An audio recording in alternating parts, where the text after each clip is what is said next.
The ongoing challenges in Canada's healthcare system are being addressed, or you could say maybe not. However, many premiers did meet for a meeting. The Atlantic premiers met with Ontario Premier Doug Ford. In the midst of all of this, the CMA, the Canadian Medical Association, has appointed its first ever Indigenous president of the association, and he joins me now. Dr. Alika Lafontaine is the new president of the Canadian Medical Association. Thanks so much for joining me, and congratulations on your new role. Let's just start out with the ongoing strains, shortages in Canada's healthcare system. How can it be addressed in your view, and what role does the federal government play in that? We saw the federal health minister give a press conference today. Does the federal government have very much of a role to play?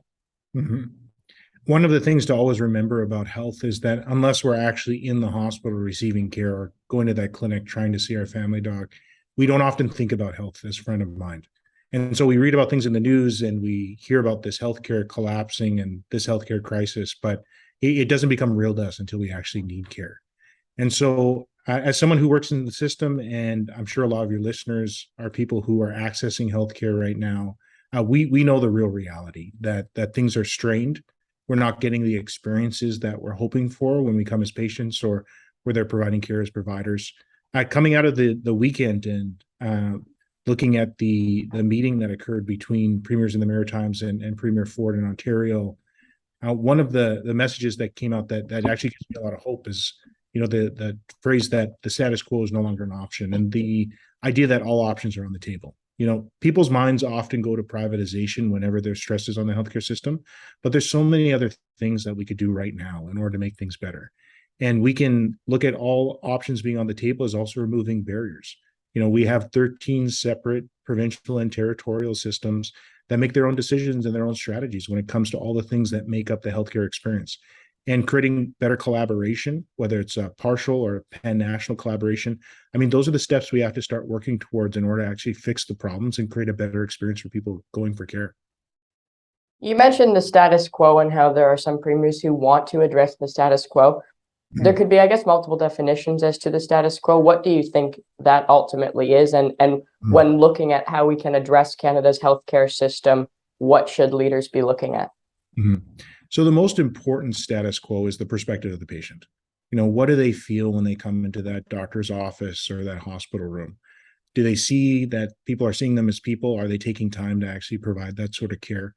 In the course of the pandemic and, the strain that's being pushed on health systems right now, because we've been so focused on cost cutting over all other priorities, people really aren't having good experiences. And I think that's the status quo that we're talking about. The bad experiences that people are having are so severe now that we just can't tolerate them anymore. Now, what does that mean? That really means refocusing on different priorities. If you look at the problems in the healthcare system just since the beginning of the pandemic, I think that's actually a mistake. We need to go back a couple of decades and see how we refocused away from, patient experience, quality improvement, patient safety, and towards this now obsession with cost cutting. And we've obviously cut too much. We don't have enough people working in the system because we didn't train enough.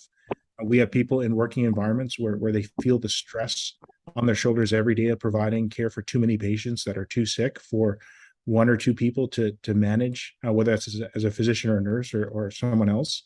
And patients on the other side have a bad experience as a result. And so, we should reprioritize what we're looking at instead of getting so narrow-minded and just looking at whether or not it's a public or private option. I don't think that's the discussion we need to focus on. It's our priorities.